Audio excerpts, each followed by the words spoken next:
Good morning and welcome to Breakthrough Walls. I am Ken Walls and I'm your host. And today I have Dr. Eric Francom on the show. You guys are going to love this. You're going to love his story and you're going to love him. He's a great guy. So stay with us. We'll be right back with Dr. Eric Francom.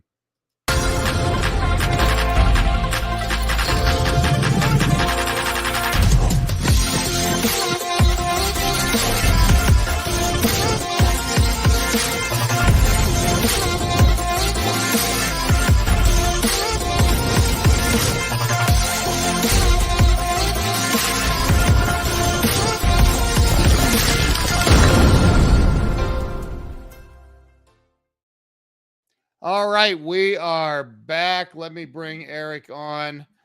Eric, welcome to the show. Great to be here, Ken. Thank you. Sorry, Dr. Eric. Oh, call me Eric. You know the difference between a dentist and a doctor, right? What's that? You know the difference between a dentist and a doctor, right? No. Doctors don't call themselves dentists.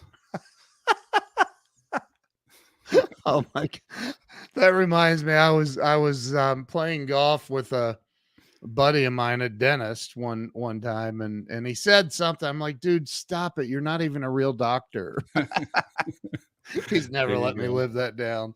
Anyway, so look, I started this show a little over 5 years ago now, which blows my mind. And it was to help people get unstuck in life. I think we all go through the stuff and we get stuck, and that's what this is about, is helping people get through it. So, you know, why don't you start with telling everybody where you were born and raised?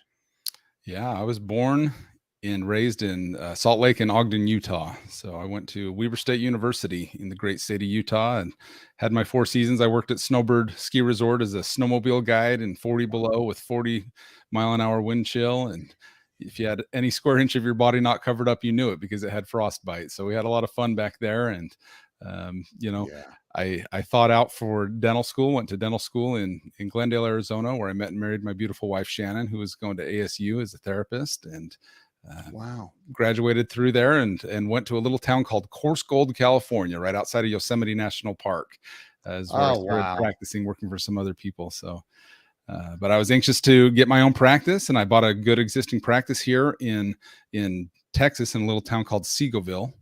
And I figured if one practice is good, then 4 must be better. So I started 3 others from scratch, and we had the group of the 4 of them.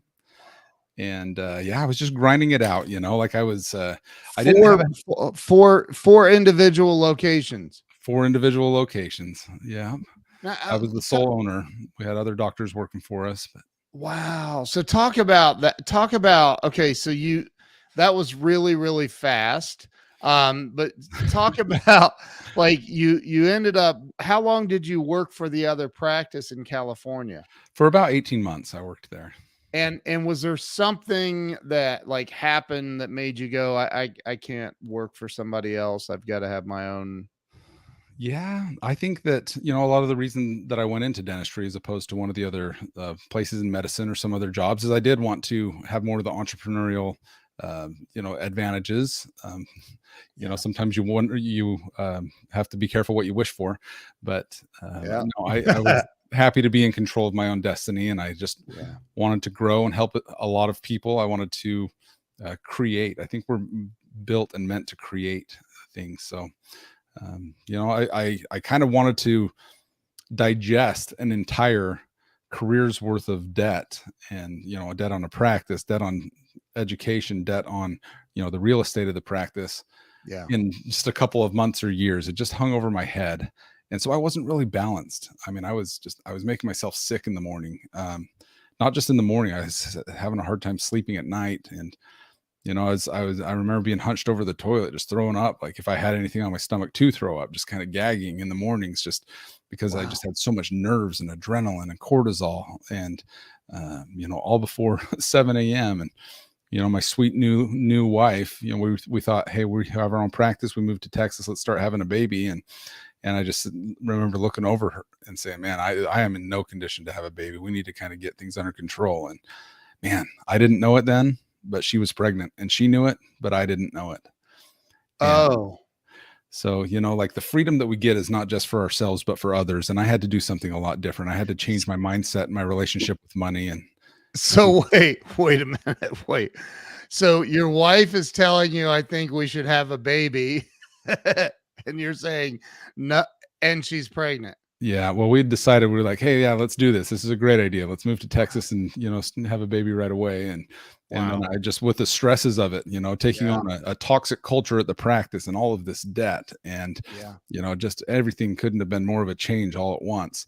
As the movie says, or whatever the show is, everything everywhere all at once is just what it felt like. And, so yeah, she was Wow. pregnant. I just can't believe I put her through that. If she wasn't a psychotherapist, then I don't know if she would have put up with, me and my my learning curve there.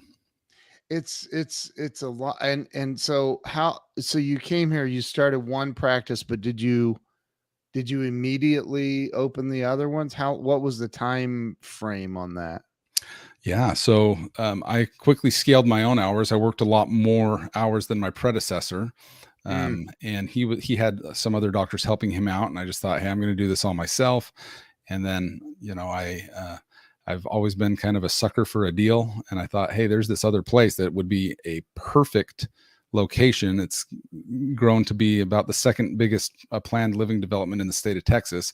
And there was wow. no commercial in there at all. So I worked hard to get that second one going. I built it from ground up. So I not only became a dentist and a multi-practice owner, but I became a developer. So Jeez. had to deal with a county that didn't know how to deal with commercial, and a housing, an HOA that didn't seem like it wanted it very much. And so, yeah, I was wearing a lot of hats and not getting nearly enough not enough help. So Would you call yourself an underachiever? a glutton for punishment, I'd say for sure. Right. So, So you start like you're already with one practice not getting enough sleep probably, and now you're like, why not? yeah, I had a doctor that was a vet, that was a veterinarian. He said to me, I guess twice the practice is 4 times the headaches. And I thought, yeah, that's true. And so, Wow. 4 times the practices is a lot more, at least 16 times the headaches. And that's Yeah. definitely true. I wasn't afraid to learn something or do things the hard way, but I learned that there is an easier way. And that was one of the big things that I had to change in my mindset, is it doesn't have to be hard. And when I realized that, I got on the fast track. Okay, so we're gonna unpack that here in a second. Um, Now, did you attend did your wife give you one-on-one therapy sessions often for for all like this? Like honestly, I've been an entrepreneur for 30 years. Like that just seems insane to me. Like, wow. Well, and a lot of people have struggles, that are that intense, that don't talk about it too. There's a lot of Yeah. people that are Yeah. going through it, even if it's not entrepreneurs. Sometimes jobs, people are just like, man, I wish I was just sick today, or Yeah. some people, would rather be sick than just doing what they're doing. And I wanted to change that. So I tell my wife, don't do your your voodoo magic on me. But she claims she doesn't, but I wonder sometimes. Yeah, right. So, what's interesting is I had a conversation with a really good friend of mine last night that works for one of the biggest corporations in the world, and you know, this person he hates working there and wants to be an entrepreneur, but they've got him by that paycheck, Mhm. like The golden handcuffs, the, but the handcuffs nonetheless. yeah, right. So I'm just curious, just in case he's watching, what would you say to somebody that is in that mindset, that's in that place, that wants to quit and go do their own entrepreneurial thing, but Yeah. they're tied to that paycheck? Well, sometimes, getting a paycheck while you're starting something else is not a bad thing. Right. Um, as far as that leap of faith, it doesn't have to be all in with both feet necessarily. You can start, if you're doing a consulting business or whatever it is. Maybe if you can get one day a week off, I always try to recommend that. If somebody could do things on a 4-day a week schedule, or even a 5-day-a-week schedule instead of a 6-day-a-week schedule, where you can have some time, your nights or weekends, to work on your passion project. So yeah, Yeah. I think that's one thing, but the other thing is follow your heart. If you're doing what you enjoy, you're going to be good at it for Yeah. sure. So, Yeah. you have to commit, and then just have courage to that commitment. And, if whenever we create something, it's because we made a plan and followed that plan. Yeah. And whenever we don't, it's because either we didn't create the right plan or we just didn't follow the plan.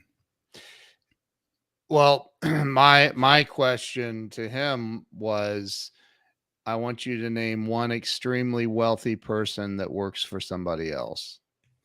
Yeah. Like I just had a great meeting with Robert Kiyosaki a couple weeks ago in Scottsdale, and he was just speaking to a small group of us, and just said, the wealthy don't trade their time for money. And of course, we know that to be true, but just, the kind of the original, gangster, so to speak, of the finance book kind of world, and that kind of explaining that, yeah, the wealthy don't trade their time for money, and wealth is created through investments, not even through high wages. Wow. So back to the 4 practices. You had to have been pretty young. So yeah, I graduated at 30 years old. So I guess I was 30, 31, 32 when I started that journey. And so here you are, 31, 32 is pretty young. So like, you can juggle kids, a wife, and 4 practices. That's not but it's not sustainable. I couldn't be working at that pace at, at 71, 72. No. So, and by the So way, I was in the National Guard at the same time, and they were asking for kind of a lot more midweek commitments. And, like I ended up working my Saturdays. I had 3 Sundays a month off, if you call it that, off between, church and family and that kind of thing. I didn't have the balance that an entrepreneur needs. Yeah. Wow. Okay, so how long did you sustain that lifestyle? So, I did that. I was just grinding it out, pretty much until COVID. When COVID hit, we're talking, I guess, 6 years later, 8 years later, after practicing 6 years on, the ownership, side of things, I was going to offload a practice, and it just kind of fell in my lap that somebody offered to buy the group together. And, Oh, wow. I'd always thought of financial freedom. I just happened to be at a dental conference with Tony Robbins happened to be the one there. And I got a breach. I'm going to have some of my freedom that's in here with me right here. Oh, buddy. Sorry, dude. We've got my buddy at home. Can you say hi to the group? Oh, how hi, Ken. Run along, buddy. Go get mommy. Okay, she'll help you. I need to get a lock on my door, but that's cute. Yeah, you're good, buddy. Go. Mommy's gonna help you. She'll help you with all that. And you know what? Like I love bringing him in, because I didn't get to see enough of my other 2 kids, and they're, growing up. There was too many days that I was gone working before they woke up in the morning, and I was, still working after they went to bed at night. And there was way too many of those days. Yeah. All of us entrepreneurs can relate to that. Yeah. There's a great question by my buddy Joe. How do you define balance? How do you define it? Well, I knew what balance wasn't. Sometimes we can identify things by their opposite, but using business and the things that we create as entrepreneurs to you really be the tool to have the things that we really want, right? Like it doesn't have to be a grind, and it shouldn't be a grind. We're actually worse at it if it is a grind, because without problems, entrepreneurs don't exist. Our job is to solve problems. Yeah. And we have to have white space to be able to think about those problems. If we have, if we're in stress all the time, then we're not going to be solving those problems. So, balance, I guess I would just say, more than a definition, is a statement that there is no future that's so good that it's worth trading today for. And if we're not enjoying the journey, then we've really missed the mark, because there is no finish line. Wow. It's the journey that's where the joy is, That's powerful. not some mythological finish line or destination. And that happiness has been shown to cause great relationships and cause wealth and cause health. When a lot of times we think, hey, when I get health, I'm going to be happy. When I get wealth, I'll be happy. But the science has shown it's the other way around. Wow. So around 2020 is when you sold your group of practices. Mm-hmm. Was there any kind of a clause in there that required you to stay on for a while? There is. So I stayed on for not too long. I helped them to transition out, and we ended up being able to, go our ways after that. A lot of times people are there for, 3 to 5 years or whatnot. You talk about, the golden handcuffs, but, it really worked out in my case that I was able to achieve that freedom a lot sooner, which, when I'm talking to people or advising them on their exits, I'd say, like if you have to take less money to get your freedom sooner, it is very, very well worth it. Yeah. If you enjoy what you do, great, and you can keep doing that. But again, where I was going with the Tony Robbins thing is he had created complete financial freedom, and he had said, like I work because I want to, not because I have to. And that really stuck out to me. And I just said, I'm going to get financial freedom. So when the offer came, I thought, hey, instead of having 50 practices, I don't need a jet, like I'd rather just have the things that matter and more of those. And so I figured I could lock in that financial freedom and be there, for a lifetime. Then I get to work. Like I said, it's not about retirement. You don't want to have a life that doesn't require courage. That's where people get sick and unhealthy, and we're meant to create and to have courage. Say that again. You don't want to have a life that doesn't require courage, that doesn't require you to, to use, bravery and vulnerability to make something better than it is. Wow. Dude, that's so powerful. Somebody type that in the comments. And Eric just put in, wow, no future worth trading today for. That you're like dropping serious bombs here, man. That's crazy. So I had to learn them the hard way. Yeah. Well, but the point is you learned them, and because I can say there's many bombs of wisdom that in my life that I may not have caught on to right away. It's like, oh, whoops, that is a hot burner. You're right. The 5th time I touched it. Yeah. So, what do you like? So you found yourself out of business, so to speak, because you sold your practices. Where did things go from there for you? Didn't you wasn't that like your identity? Didn't you kind of feel like this is a big part of my identity? Oh yeah. Yeah. I mean, it is. And it can be scary. Sometimes when we're making big changes, it can be scary for others around you, like your mom or mother-in-law that thinks, hey, you should be a dentist. Like, why wouldn't you be a dentist? You're going to put my kids or my grandkids, at jeopardy. It can be scary, but at the end of the day, we have to do, what we know to be right. And we have to be in continuity with ourselves. We have to be in integrity of what we truly want. So yeah, it can be part of your identity. I still am a dentist, and, I still am going to practice it some way or another. But I really like helping people to get to practice instead of having to practice.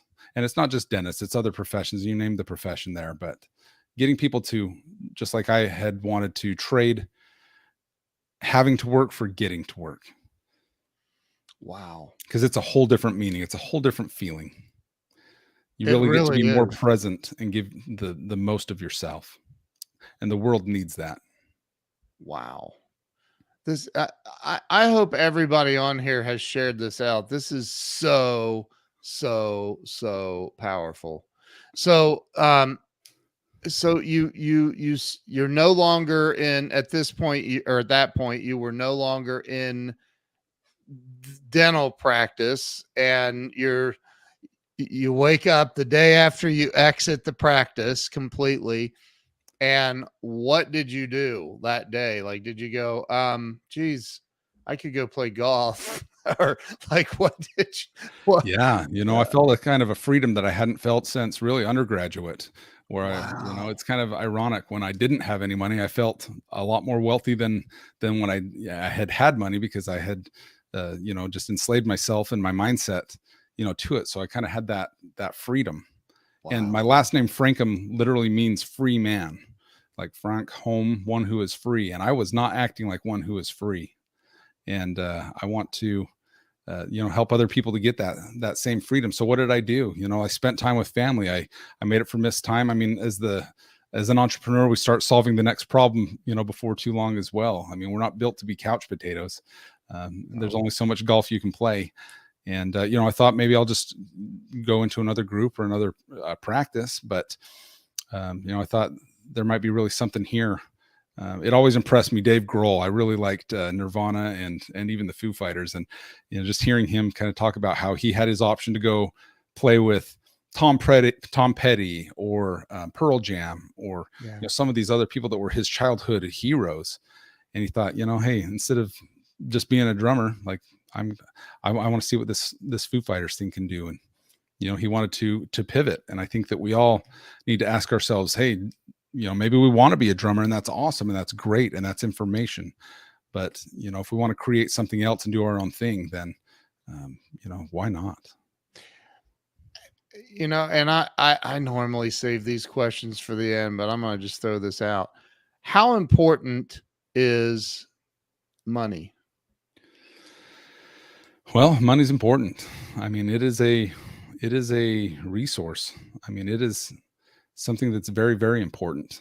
And, it is something that is what unlocks the gate to a lot of the other freedoms that we do have. Because in our monetary system, that's what we use for food. That's what we use for time. It's what we use for security. So with money, we have the power to spend our time the way we want it to. We have our power to help others the way we want it to. I just think about the biblical story of the Good Samaritan and how he, the Samaritan was able to help the man that was robbed and laying on the side of the road because he had money, he had resources. And he was able to take him to a hotel and get him taken care of. But then he had to go because he had things to do. He had to take care of important things as well. And the same thing with money, it does unlock our ability to have the kind of relationships that we deeply want. It unlocks our ability to have the time freedom that we really want and need and crave. But we can have a lot of that right now, even if we don't have a lot of money. It doesn't take a lot of money to do it. It takes mostly the mindset, and then we can work on getting our cash flow. And that starts, if we don't have any money to go make money for us, then we start with our active ability to make money, and then we continually grow our passive ability. And really that passive is where we unlock the full freedom. Yeah. But a lot of people entrap themselves with just their mindset. So you can have a lot of that freedom today. You know who, I think we even talked about this, who Dr. Ben Hardy is? Yes. Right. I had a chance to meet Ben. I know him well. I love that book. This book is unbelievable. Yeah. And I've said it's available everywhere, by the way, to anybody watching. In fact, it's even in my Amazon store. I think that, and what they talk about, Ben and Dan Sullivan talk about in that book, and I'm going to do a horrible summary, so you help me out here, but essentially, people, entrepreneurs, whatever, we end up spending so much time in the 80% of what didn't get us there that we forget about or stop or lose focus on the 20% that got us to where we are. And delegation doesn't happen. So, when I that's a horrible summary of the book. You've got to get the book and read it. But at what point in go back to when you first became an entrepreneur and you open up your practice and then the second one right after, and like, at what point did you realize, okay, I can start delegating a lot of what I'm doing and get more time freedom and financial freedom, etc. Was there a moment for you that you had that aha moment, as therapists call it? Yeah, I don't certainly not a moment, more of a progression, Okay. and sometimes I learn my lessons not as fast as I should either, but sometimes I learn them the hard way. But as far as, like the concept, certainly, you know, and as it progressed, it wasn't just delegate where I'm just getting it to somebody that is maybe less qualified for that task, but Right. really escalating to somebody where it's their 20%.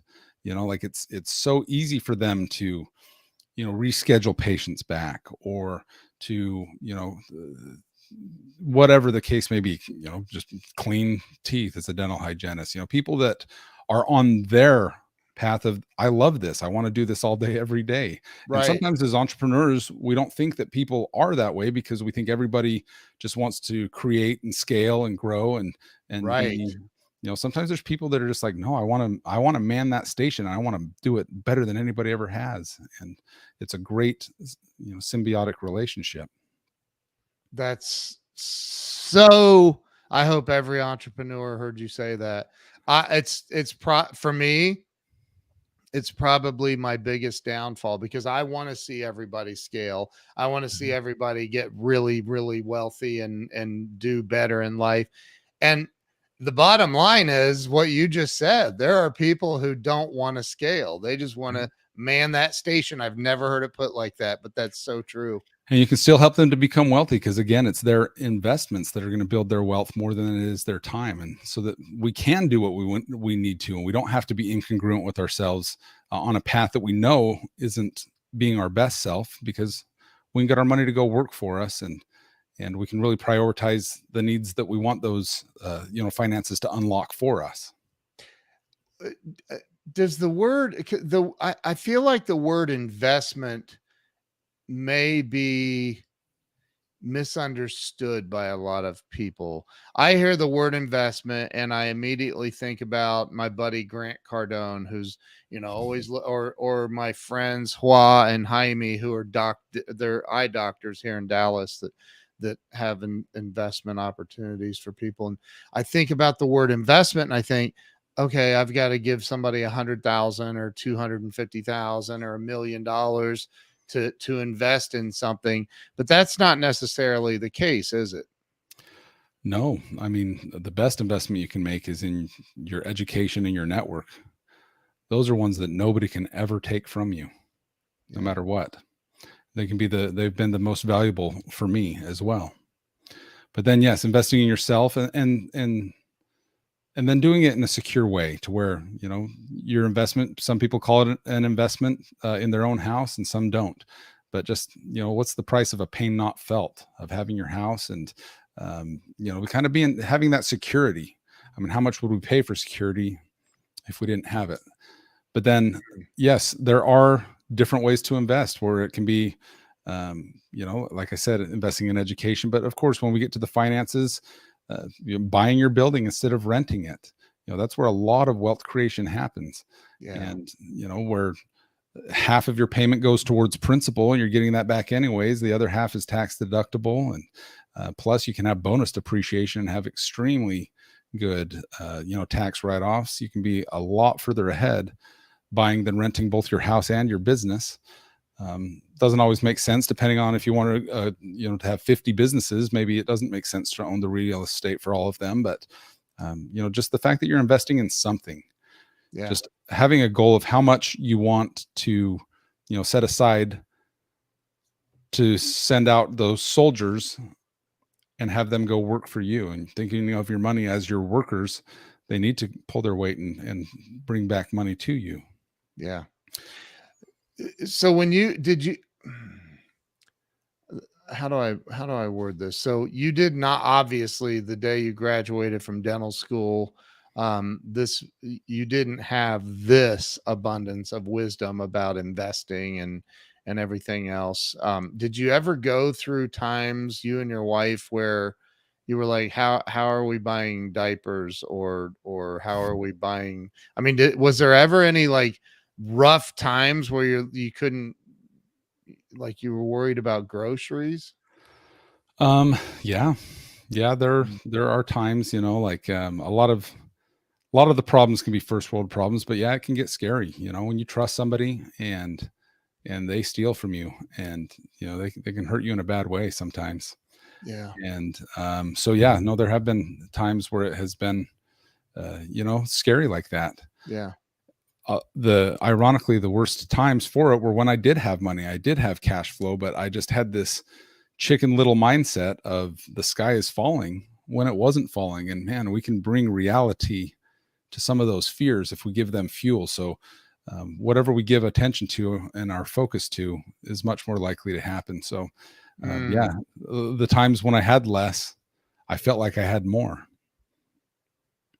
The ti yeah, I Just can because relate. of my mindset. I'm just saying, Yeah. like in those early days Yep. when I actually did have good active cash flow coming in, I thought, well, what if I get injured and I can't do this? What if my team quits? What if all my patients leave? What if, Right. like that fear does not serve you, and it is antithetical to creating.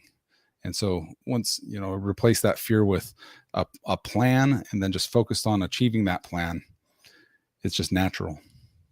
That's so awesome. So talk about and I totally agree. My wife and I have this conversation once in a while. I talk about it all the time. I truly believe, like, I don't think people understand what the law of attraction. They think it's some woo-woo foo-foo thing, and it's not. It's literally whatever you're focusing on.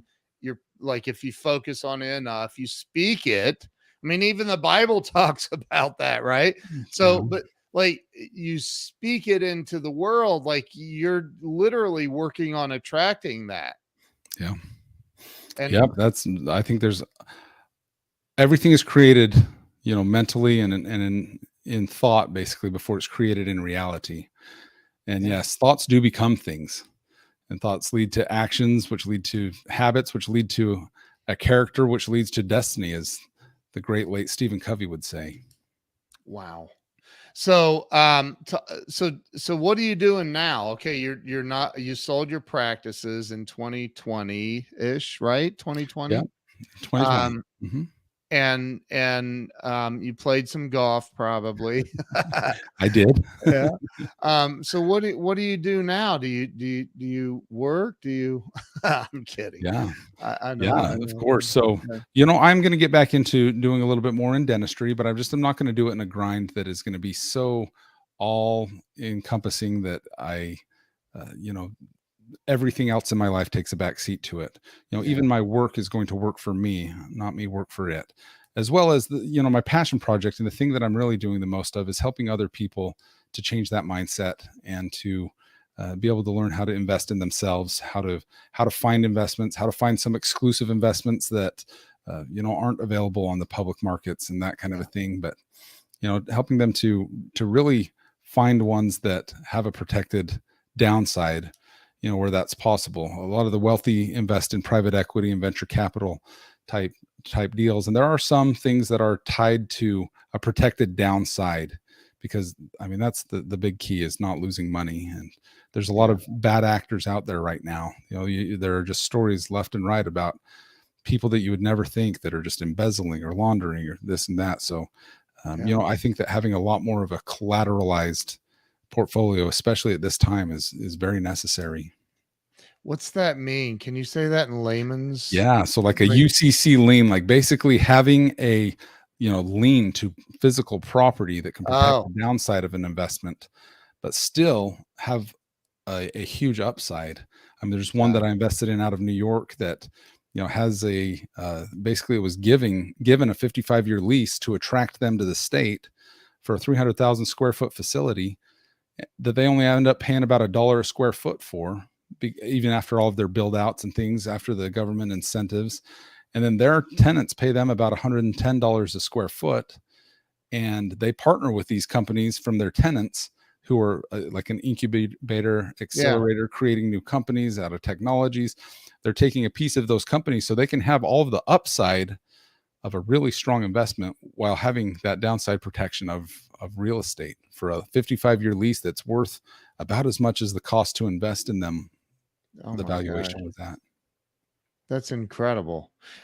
I had somebody recently, reach out to me just because I'm connected to so many people, and they said they had, and I don't know what this means. Like they're on a second round of investors or something, whatever that means.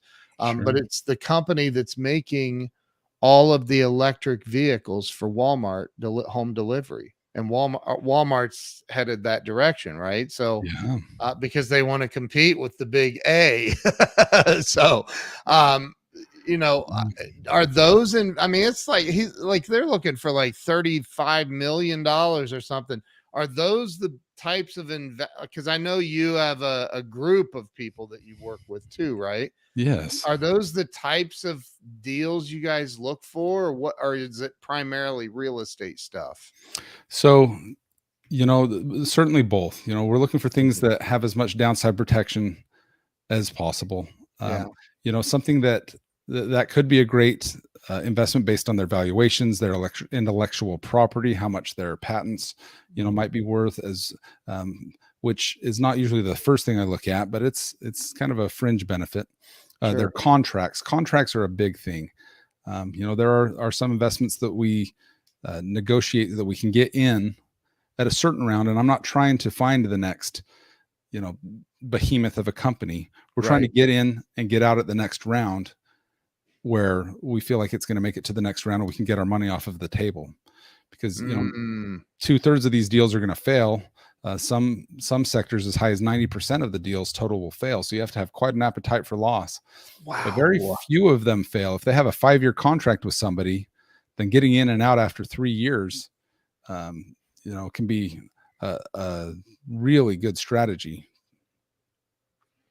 How do you know all this? You're a dentist. I'm a How dentist do who you gets know? bored. I've What'd you always had a say? business mind, like I've always loved it. I've invested in that long before dental school, but when I got to the alternative investments, that's really where I got really excited. I found out that's how the ultra wealthy invest. That's how they make their wealth. Why the wealthy get wealthier, and people sometimes vilify that, but you can have that too. Um, yeah. People do vilify that. Why do you think they vilify that? What's the reason? I think the number one reason is it's our programming. I mean, ultimately it comes down to fear, but Yeah. we were probably told, if we feel that way, we were probably told by somebody else that it's bad to have wealth. And maybe we saw somebody that used their wealth in a bad way, or Yeah. somebody that had an unhealthy relationship with money, thinks that having more money must be bad. Whereas I feel like, just we can do so much good with that money. It's about growing and progressing and protecting ourselves and our family and then generations to come. My group called Infinite Freedom is called Infinite Freedom because it can continue on perpetually even after you're gone. You can Yeah. continue to give to the causes that you want to. I don't necessarily agree with the whole die with zero thing. I'd rather set up a nice golden goose and then live off of the golden eggs and let that golden goose continue to help other people with golden eggs long after you're gone.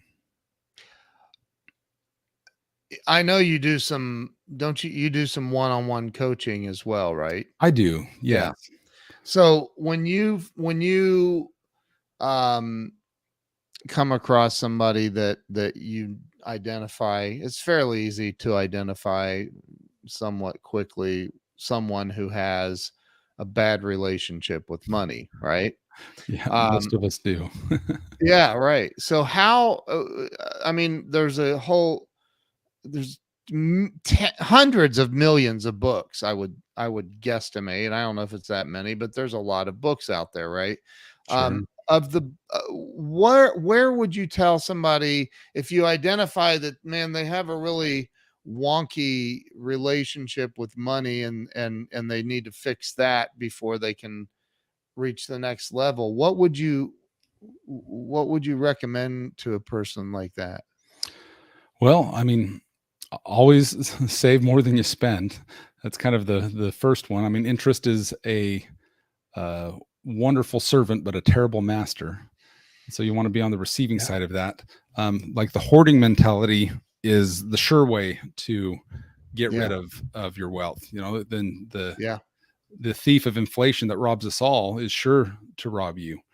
So the people that are filled with fear and think that the sky is falling and that, you know, the country's going to fall and collapse. Like there's people been saying that, you know, always, and they're going to be right once in a while when there's a recession. But you know, those that have bet on the US of A have been very well taken care of, and they've been very successful. So I think that being protected in that you have your house in order can be one of the biggest things that leads to wealth. Because opportunities come and they go, but they tend to present themselves best to those that have their houses in order. Wow. That's powerful. What's next for you? That's a good question. You know, I'm going to continue with what I'm doing here in Infinite Freedom, helping my people both with the individual consulting as well as the mastermind group itself. So, you know, I will continue. I'm working on the book by the same name as well, Infinite Freedom. And so when I get to the other side of that, I just want to make sure that it's the best experience for all of my clients that we can have, that we navigate through the changing markets, the full market cycle. You know, everybody looks like a genius when there's a bull market run, but kind of getting, you know, more the wagon circled for some buying opportunities that will come, you know, like just having people to be like a big, huge tree that's immovable. You know, like the tree has concentric circles that it just grows and gets bigger and stronger. And there's some years that those concentric circles are further apart. That means it was a great year. There was a lot of nutrients and resources, and the tree grew a lot that year. There's some that it's a drought or a famine or whatnot, and there's just a little small growth. And so being prepared for both those lean years and those big years, to be able to have something that's so strong and immovable that, you know, it can't be disrupted by nature. Wow. What is the website address for people to check out, or is there one? Yeah, absolutely. Theinfinitefreedom.com. The infinite, I'm going to put it on the screen, freedom.com. Yeah. Okay. And if you go to theinfinitefreedom.com/summit, that's where we're going to be having our upcoming summit in June, where we'll have some, you know, some keynote speakers. Tim Tebow is going to be speaking there. We have some Tim Tebow, the Heisman Trophy winner. Yeah, Tim Tebow. Wow, that's insane. Wow. Yeah, he'll be there. And some other great gurus. It's going to be really a good conference. People are going to come away learning a lot and having a great network. When is that? So that'll be June 8th through 10th up at Snowbird, Utah. Back to my old stomping grounds where I was the snowmobile guide. Hold it. You invited me to that, didn't you? You're sure welcome to come. You bet. Jeez. So how did the Robert Kiyosaki thing come about? That you said you were sitting in a room with him or meeting with him in a small group? Yeah. A good friend of mine, Tom Burns, is he's a doctor. He has a group called The Rich Doctor, and he bought Robert Kiyosaki's first copy of his book. And Robert talks about it in his forward to Tom's book. He'd set him out at I think it was a car wash that was a friend of his or something. And Tom picked up the first book, and they hadn't been selling for weeks. And nobody would pick up Robert's book. They thought it was too edgy. And, you know, Tom ended up buying one, and he came back and bought them all and gave them away to, you know, some friends and that. And he and Robert have been good friends ever since. So it was nice that Robert spoke at a little event that Tom put on in Scottsdale a couple of weeks ago. So getting to speak with him and some other people that are part of the, you know, Rich Dad series was great. Tom Wheelwright and Ken McElroy and some of these just great minds. Ken's a friend of mine. I've had him on the show. Yeah, he's a great guy. He really knows what he's doing. He's a very, very smart guy when it comes to, you know, like multifamily, especially. That's his thing. He's brilliant. And Mark Victor Hansen, I know, who's a good friend of mine. He's friends with Robert and Sharon Lecter. I know all of them. That's so incredible, man. So next for you is you don't have a ginormous plan. No, take over the world plans.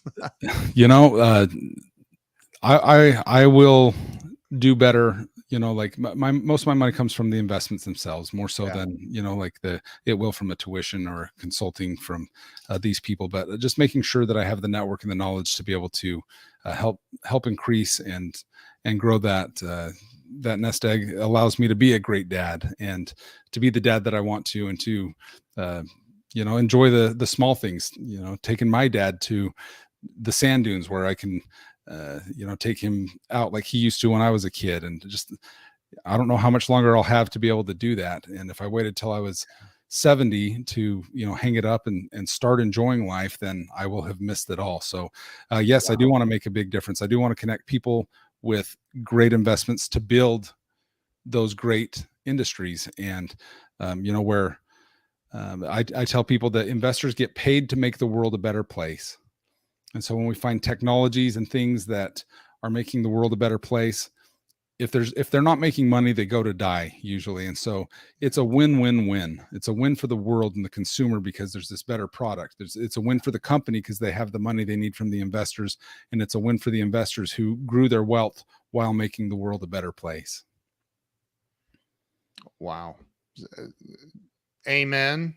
I think that's what I'm supposed to say there. And I believe in the power of small numbers. I don't need 1 million people in the group to be fulfilled on that. We have a group that's growing and it's strong and it's solid and it's been working well for people. And yeah, we're continuing on. That's so incredible. So anybody watching, I find myself, and I'll just put it out there, I find myself sometimes going, I'm trading my time for dollars again, and I'm not scaling, but there is this quandary, I believe, for most entrepreneurs where you're like, I don't want to trade my time for dollars anymore, right? Yeah. But how do you get yourself, like, these things need to get done?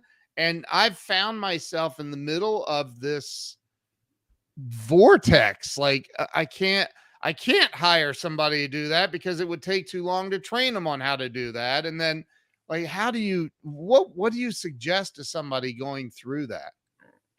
Well, like I said, some people want to man their station and some people want to manage people that are doing that. You can either be a knight on the chessboard or you can be the person moving the pieces. Both are very important. Both are needed. But the important thing is just the quality. You can't replicate garbage and expect anything good. So taking the time to create the systems that need to be done, and without it being written, it's not a system. So writing down the system that needs to be done, and then people know what to expect. There's a huge disconnect when you look at the studies that have been done between what an employer wants an employee to do and what an employee thinks that their employer wants. Right. And when there's a problem, employers, it's easy to blame the employees, but the problem 95% of the time is with the system itself. So just focusing on that system, you don't have to do it all at once. Fix one thing a week, or, create one system a day or a week, create one or two a month. Pretty soon, instead of kind of like bushwhacking it through a dirt road that has weeds and stones all through it, you're going to have a 7-lane highway, and it's just going to be natural. You'll have momentum on your side. You'll have a culture that, as you mentioned, Dan Sullivan would say, is a self-managing company rather than just one that you are, trying to just force along. A lot of people think they have a business, but they just have a job, and it's a job that nobody wants because, it's one that you couldn't hire somebody else for. They wouldn't put up with what you're asking them to do. So, wow, that's powerful. So, and do you have a book? The Infinite Freedom, as the book's called, is going to be coming out next quarter. Okay. So, yeah. And it goes through a lot of the dissecting of the investments, using investments as the key to unlock our freedoms for the things that do matter more. But yeah, we go through some examples of these investments. Like I'd mentioned, the one in New York that have that protected downside. There are several others that have incredible technologies that kind of have a legal unfair advantage. And that's what we look for, is that top quartile of investments. Right. We come together. So you're not just finding the one from your brother-in-law who says, hey, I think here's a great deal to invest in, but you can, the point is to have 30 different investments that you can pick between and you're picking the best of the best of the best, and you get to be a snob and say, okay, I want the best of these ones because you know what right looks like, and you're not investing out of the fear because you think, hey, this is the only one out there, I better invest in this one or I'm going to miss out. Wow. We're looking for excuses to say no, and if you can't find that excuse, then you can probably move forward. Jeez, that's so powerful, though. I mean, and it's scary at the same time. It's like I'm talking to one of the sharks right now. Like, it might not be a good deal. Like, and again, I think, I think about some of the things I've done and other people I know, and it's like you get so we get so passionate about our own things and emotionally attached to that if somebody says no, I don't want to invest, it almost feels personal. Yeah. Yeah. It's Yeah. crazy. Eric, you are maybe the smartest guy I've ever talked to. Like, you're definitely in the top 5 for sure. Oh man, you got to get out more, Ken. I know, right? And no, you're brilliant, man. You've dropped a lot of bombs. Just if somebody would go back through this, and I'm going to, but you go back through and listen to some of the things that you said, it's just absolute power. So, thank you. And thank you to Connie for connecting us. Connie Wittich is who connected us. She's an amazing woman. She's great. She's awesome. She's incredible. So, and you're right here in the greater Dallas area, which is unbelievable, right? So, yeah, glad to have you here. Yeah, I gotta run out. There's a Buc-ee's out by you somewhere. So you bet there is. I know. You can come get some beaver nuggets. Yeah, whatever those are. I'm not sure what a beaver nugget is, but neither am I. I hear good things. Well, Eric, thank you so much. I look forward to maybe having lunch with you one of these days. But I love it.